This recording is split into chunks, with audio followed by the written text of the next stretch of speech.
April 2nd, Chapter 31, Commons and P2P Production. So today's chapter, we are going to be talking about what are commons and what are P2P production, because we're focusing on production instruction. We spent our time so far studying propaganda models, political economies, the approaches to production, consumption, distribution in terms of media and in terms of media text. We talked digital media. So now let's get into a little bit more specifically the background. What is production? What does production look like? What does it have to do in the grand scheme of everything else? So key terms we're going to define are commons, capitalism, creative commons, open source hardware, P2P, which is going to stand for peer-to-peer, free and open source software, and what does it mean for something to be globalized? Globalized is going to be a familiar term for us from globalization in earlier units 1 and 2. Everything else at this point, though, is going to be completely and entirely new. I'm actually really excited about this chapter. It poses some really interesting questions. So for discussion questions, once we finish the lecture today, do commons exist within the United States? And what are some of the examples, if they do? Question 2, what kind of benefits, apart from efficiency, might we associate with P2P models? And then question 3, what does the emergence of P2P production say about the relationship between economics, society, and technology? So let's jump right on here. First and foremost, commons are types of asset which are held in the collective or communal ownership rather than as private commodities by individuals or individual corporations. So commons. The textbook gives the examples of land and public service. Basically, they are communal resources that have open access to them. Anyone and everyone can use them. And in terms of management, that management is they're kind of self-governed. So rather than having a hierarchical system and a kind of chain of command, the management is going to be horizontal across that public or community that shares that particular resource or that communal space. And so one of the people who is kind of coined with the commons is a gentleman by the name of Garrett Hardin. And Garrett Hardin actually wrote a text called The Tragedy of Commons, because in Garrett Hardin's opinion, commons were not feasible. They would not work in society. In his text, Tragedy of Commons, explained why. One of the particular reasons Garrett Hardin felt commons wouldn't work is that he felt that they were only beneficial in small scale manners. So think local, think family kinds of commons. Anything larger than an immediate family commons, Garrett Hardin said wouldn't work, because in society, these commons would lead to ruin because the individuals within society couldn't be trusted to appropriately use a communal resource. Instead, he said that individuals would be too selfish. They would not give as much as they had taken from a communal resource, and that their self-serving purposes would take over and destroy the communal space or the communal resource. Turns out further research was done, and Hardin was actually proven wrong, restoring a little bit of faith in humanity here. The problem was that Hardin's model of commons was developed with the absence of rules. So the whole point of a commons and communal resources is that there is a management system. Hardin, and the way his idea of commons was set up, was more of a free-for-all. This meant that, according to Hardin, commons were kind of just there, come and go, pick and you choose. Nobody really cared. There was no kind of regulation. However, in theory, a true commons and a true communal space operated under some kind of management. And it was kind of like a peer management system, a system of checks and balances, if you will. But instead of these checks and balances coming from higher authorities, it was actually right there on the ground level. So if you were a part of a communal source, you were just as responsible as the next person for making sure that you or no one else took advantage of the system. So Yochai Beindler led the idea of peer-to-peer commons. which works similarly to commons, but not on the local scale level. So most commons as far as land and public service were dictated by proximity to the region. So it was very localized commons. You worked in a communal space or with communal resources amongst people who lived near you. Now the P2P models and peer-to-peer models actually allowed you to branch out beyond your immediate locale and your immediate geographical locations to work with people.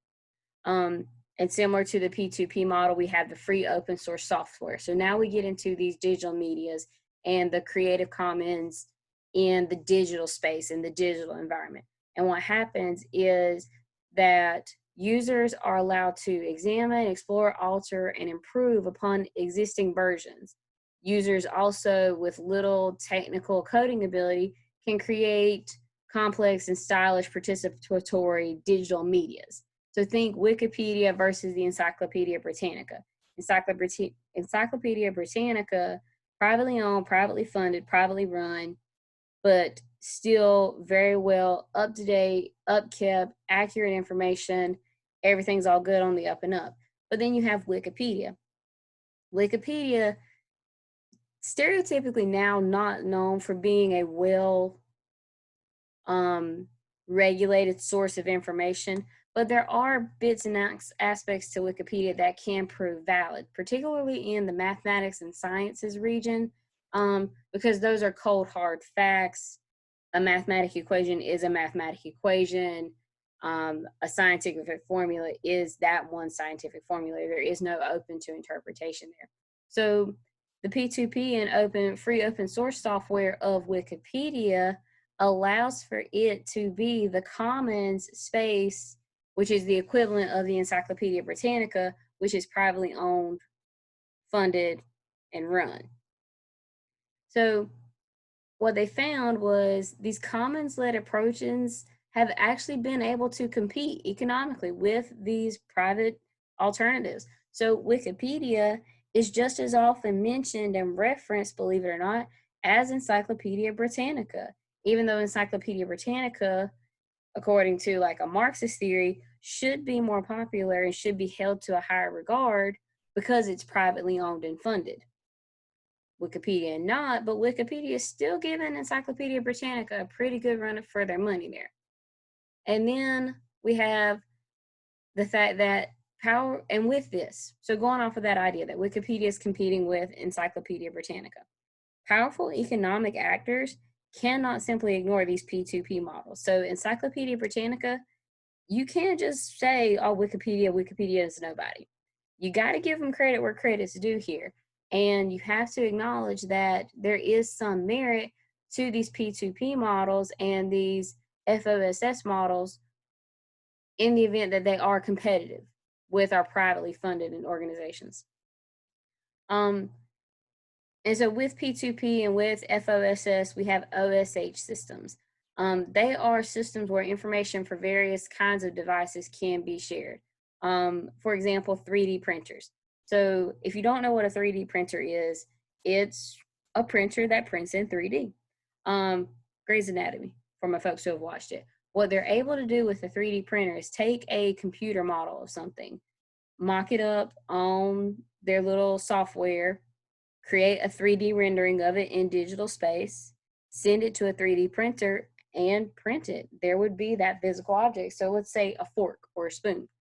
If I can mock up a fork or a spoon in a 3D computer graphics software and then sent it to the 3D printer, my 3D printer would, in theory, be able to print my fork or spoon. And this is amazing. When you think about it, on a small scale level, having a 3D printer makes people capable of eliminating these larger corporations for their every need.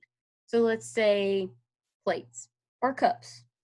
I use plates and cups on a daily basis. If I could 3D print my plates and cups in my home, I'd print 5 of each and call it a day. I wouldn't need to go to the store and replace plates or cups when I ran out, when they broke at home, when I was out of the paper alternatives, whatever the case may be. However, current times and current economic status, we can't really make this a reality. It's not feasible for everyone to have a 3D printer in their home.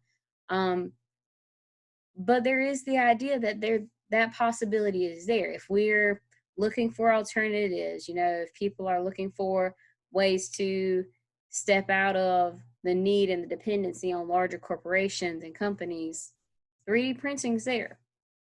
Our text goes as far as to mention that P2P models, OSH, 3D printers, all of this could become a very real reality if a universal basic income system would be implemented. So what would happen is in the P2P common space, if we had a 3D printer, say at my apartment complex, what would happen is everyone in my apartment complex would contribute ideas for the better and well-being of the community. And when the need came up for something, if everyone in the community had pitched in and gave ideas, we'd come up with a solution. We'd 3D print whatever item it was we needed, use it, solve our problem. And we would have a universal basic income system that would allow everyone to still live their lives financially stable, but no longer need all of the other things that we need, if that makes sense. It's kind of like this real utopia kind of vibe. I feel like there's a sci-fi movie waiting to happen when we talk about OSH and P2P models, but this is production in a nutshell. This is the early established theories and approaches to what production can look like, especially when we talk about media and we talk about media text. There's so many ways for this to go. It could be so far, but in terms of what we're looking at, these are commons. This is P2P production. This is what it would look like. So I want to go back because that was really quick, and I want to talk about your discussion questions. Do commons exist within the United States? What are some examples? So when you think about this, if commons are a type of asset which are held in collective or communal ownership, what here in the United States could you possibly think of that is communal? What kind of communal spaces do we have? What kind of communal spaces do we use? And how do they work? Explain to me how you feel that is a type of commons. Question 2. What kinds of benefits, apart from efficiency, might we associate with P2P models? So efficiency and self-sufficiency. A P2P model, peer-to-peer models, means that I can connect with somebody not local to me and work collaboratively, solve a problem. What other benefits, beside being an effective model of problem solving, does that peer-to-peer collaboration and interaction allow for us to see? Think group work. This happens on a regular in the education environment. Why do we have people work in teams and on groups? Question 3. What does the emergence of P2P production say about the relationship between economics, society, and technology? So now we talked about P2P models and P2P production. If the question is economics, society, and technology, what I want you to do and what I want you to break down is give a P2P production group a goal or a task. So let's say that the P2P production group was responsible for